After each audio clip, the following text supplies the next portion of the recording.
Alors, salut les gars et bienvenue dans ma nouvelle formation en JavaScript. Alors, si tu me suis depuis le début sur ma chaîne, là, tu vas te rendre compte que on va changer la méthode pour programmer en JavaScript. En fait, aujourd'hui, on va commencer la manipulation du DOM. Bon, pour arriver au niveau de la manipulation de DOM, je vais partir de zéro. Comment dire, je veux commencer le JavaScript depuis le début. Et en fait, vu la façon de coder, on va se rendre compte quel genre de variables est-ce que j'utilise, pourquoi j'utilise len au lieu de var. Voilà, on verra tout ça. Et pour ceux qui ne me connaissent pas, je suis Rodrigue Kemo, le cofondateur de OneSchool. Alors, si tu n'es pas abonné à ma chaîne, je t'invite de t'abonner à ma chaîne et de faire un tour dans mon site web, dans ma plateforme. Le lien est juste en bas de la description de cette vidéo. Alors, qu'est-ce que OneSchool? OneSchool, c'est une plateforme dédiée aux études en ligne, totalement gratuite, quel que soit votre domaine. En fait, on fait dans plusieurs domaines à la fois. On fait non seulement les études scolaires et en plus de cela, on fait aussi des études en entrepreneuriat et en informatique. Bon, moi, je suis développeur front-end. Je suis développeur front-end. Et même si je travaille sur le back-end et beaucoup plus sur les API, mais à la base, je suis développeur sur des front-end. Donc, développeur front-end, c'est quoi? C'est juste un type qui va essayer de manipuler le HTML, Java, CSS.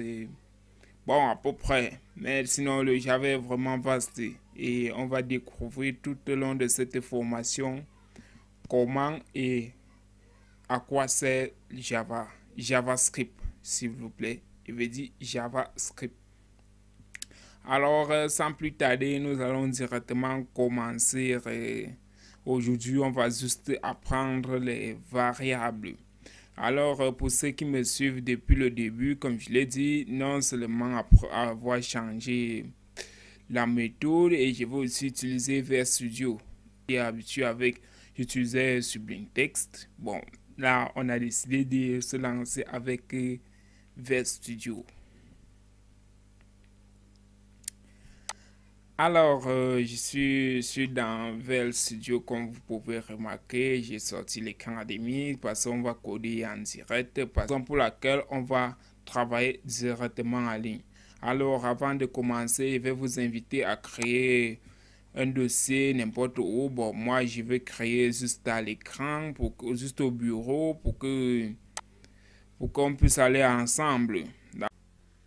Alors, pour cette vidéo, on va juste utiliser notre fichier appelé manipulation du DOM. En fait, c'est là à l'écran, je l'ai déjà créé, comme vous pouvez remarquer. Manipuler le DOM, en fait, c'est totalement vide, il n'y a pas de fichier là-dedans. Alors, sans plus tarder, on part directement dans Visual Code. Bon, Visual Code, voilà. Il est déjà installé, ben, si ce n'est pas le cas chez vous, je vous mets le lien en bas de la description. Bon, voilà, là, je suis déjà dans la manipulation, manipuler le DOM. Par contre, si vous venez de créer le fichier, vous allez juste entrer là et pouvoir l'insérer. Il n'y a pas grand-chose à faire. Alors, on va directement passer à l'état suivant. On va créer un fichier JavaScript, juste appelé index. Bon, on va nommer notre fichier juste index. Alors, notre fichier sera connu sous le nom de index.js. Alors là, voilà, nous sommes dans le fichier index. Qu'est-ce qu'on va faire aujourd'hui? On va travailler avec des variables. Alors, si je mets ma variable en commentaire, bon, quand je mets deux barres, ce qui veut dire commentaire, Bon, si vous avez eu à travailler avec CSS, HTML, parce qu'avant d'entamer cette série de vidéos, vous devriez avoir des notions en HTML et CSS. Et là, quand on parle de commentaires, c'est ce que l'utilisateur lui voit. Par contre, la machine ne comprend, la machine n'exécute pas ces lignes de code. La machine saute directement ces lignes de code, elle considère comme vide. Alors là, je vais juste écrire variable. Là, c'est moi, j'ai mis mon clavier en anglais. Bon, là, pour mieux s'en sortir avec les claviers AZERTY, sans, comment dire, ceux qui n'utilisent pas des balises, bon, moi, je préfère souvent utiliser, les mettre en anglais pour mieux utiliser, pas grave. C'est souvent terrible, mais pas grave. Alors là, on va continuer. Alors avant, dites-vous que pour créer la variable, on devrait utiliser var. Il est vrai, cette méthode est toujours opérationnelle, mais par contre, moi, je vous conseille de vous adapter à la nouvelle technologie. Alors, on va utiliser les variables qui peuvent évoluer. On va utiliser ce qu'ils peuvent évoluer. Alors, du coup, on va juste utiliser les...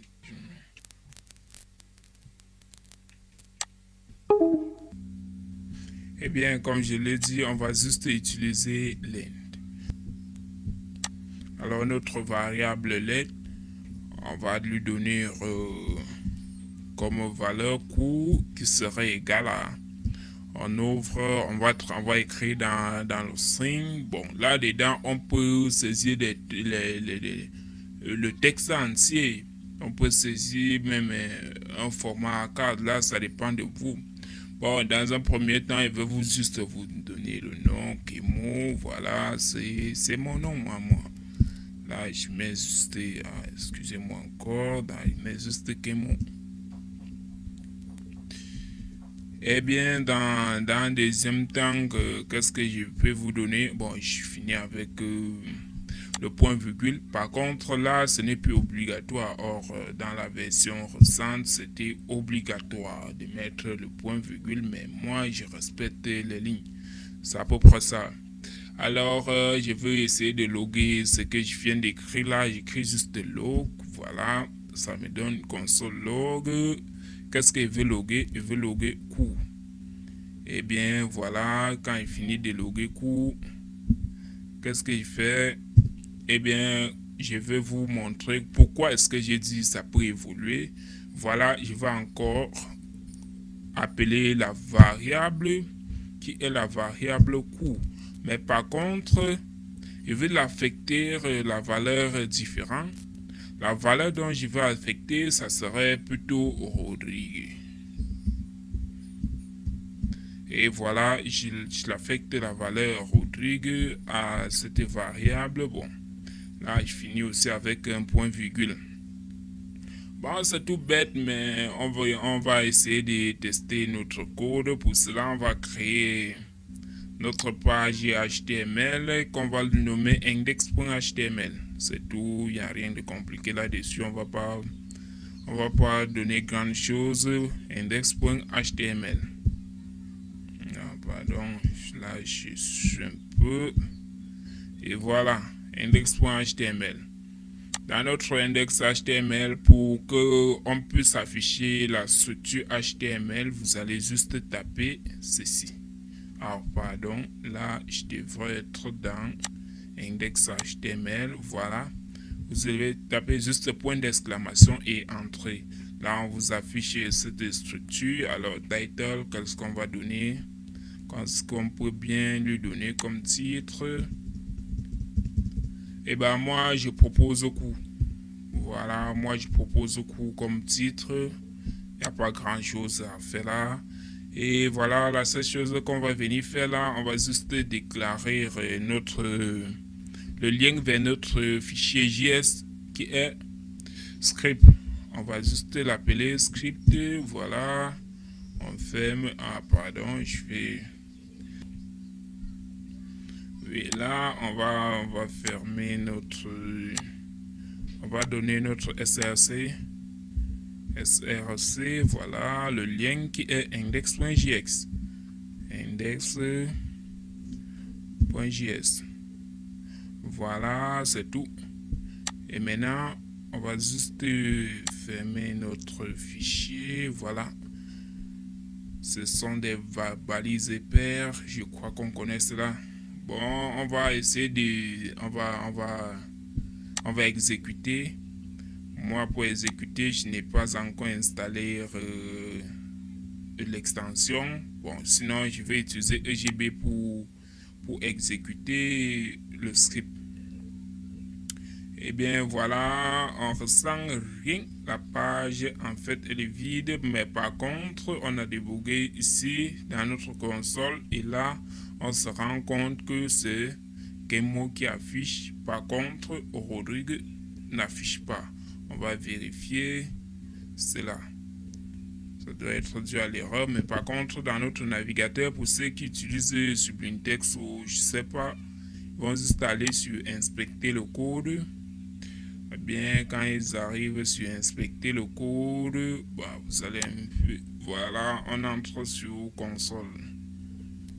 On va essayer d'arriver là. Et bien là, on prend directement console. Voilà, c'est logué, la ligne 3. On rentre dans notre fichier index.html. Et bien, là, on n'avait pas logué. Voilà le pourquoi on n'a pas eu de résultats. Console.log, là, on donne encore la valeur court. Et bien, voilà, on va essayer d'actualiser la page. Voilà, dans notre